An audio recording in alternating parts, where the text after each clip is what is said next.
All right, so here we have this fucking Sig Rattler, or at least the upper. So I've had this for maybe 2 years. Done a lot of experimenting with suppressors on it. In the end, as of right now, I go back and forth. I don't like it suppressed.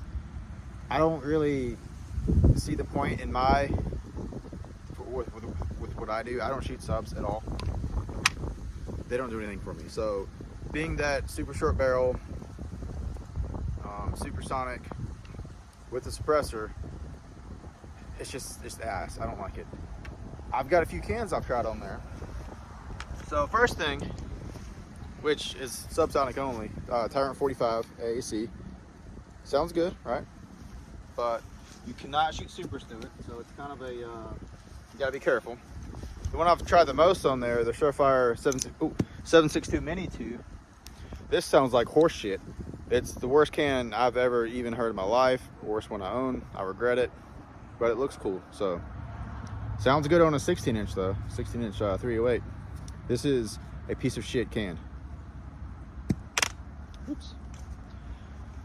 This is the old 9-inch 762 SD. This sounds amazing on it, but it's long. I don't like that. Sounds really good with subs, sounds really good with supers. Very gassy, but that's okay.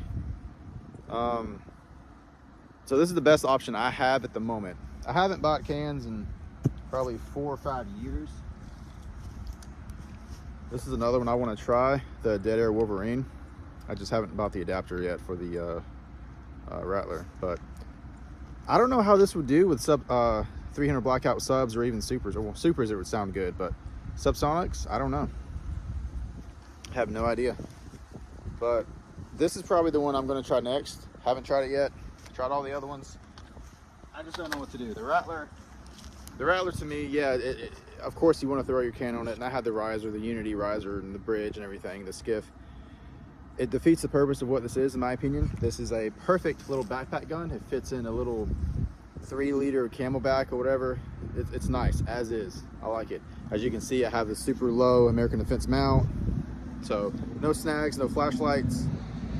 Sometimes I do throw a light on there, but it's a little AAA or AA, and I tape it to the handguard. So super slim and trim. I do have a rail right here so I can put a laser if need be, but it's never on the gun. So as it sits, I'm definitely the most happy with the Rattler as a little backpack lunchbox type gun. So yeah, eventually I will get the longer Rattler, the LT Rattler uppers. It's like a 7-inch or 8-inch barrel. That would probably be a little better with a can on there, I'd imagine. Another thing with a can on this gun is I'm getting severe, like, I've tried different kinds of ammo too, but gets severe like fragmentation, that the jacket's coming off in the can.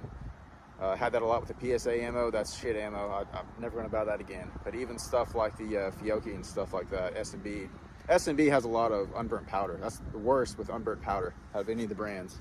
But it's just eating my baffles, man. It's insane. Yeah, I could use a brake, but I'm not a brake guy. So like this can, this Surefire has been melted by the Rattler.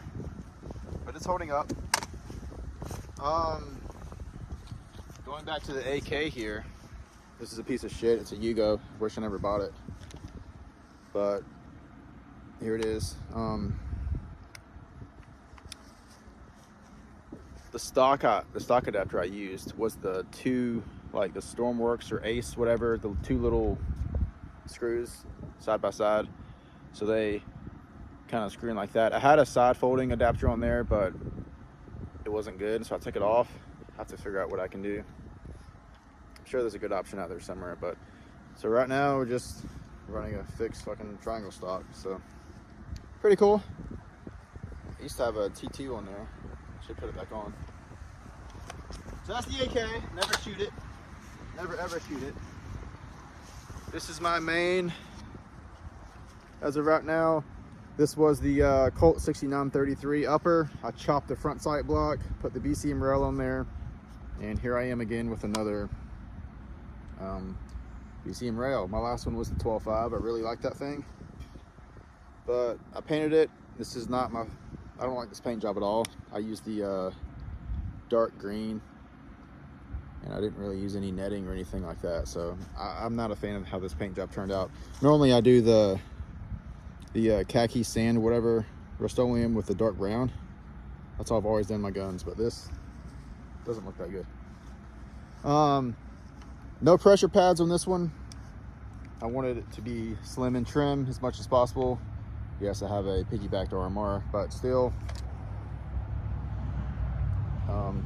first time doing this, activating the light with my thumb on the weak side of the gun. It actually works pretty well. You can actuate the button for the laser and the light pretty easily. I had the little, what's it called? Not the 3D Hunter Concepts, but the 3D printed little light cover thing for NDs, light NDs. Don't need that because no pressure pads. So that's what we're running right now. I don't know. I'm digging it. Eventually I will get a TA02. I'm thinking TA02 ACOG with the T2 mount on top, and that will go on this gun, and this ACOG will go on the 16-inch. And I'll be pretty happy, I think. But I'm never happy with my guns long term. They always change. On this one, suppressor 556 SD, probably my favorite can. I need to buy more cans. Like I said, I've been out of the can suppressor game for probably 5 years. I have 7 of them, but they're all from like 2012 or something like that. I think the Wolverine came out. That's my latest one. 2015 maybe. I'm just really behind the times in technology for suppressors. I just don't want to go to a store and like have it sitting there, and it's just awkward. But I think looking into buying the suppressors online, having it shipped to your house, that sounds pretty promising. So I might do that. But yeah, that's the update. Suppress Rattler sucks. It's a bad idea running that with no suppressor. AK sucks, not happy with it, never shoot it. This is my main, it's all right. That's about it.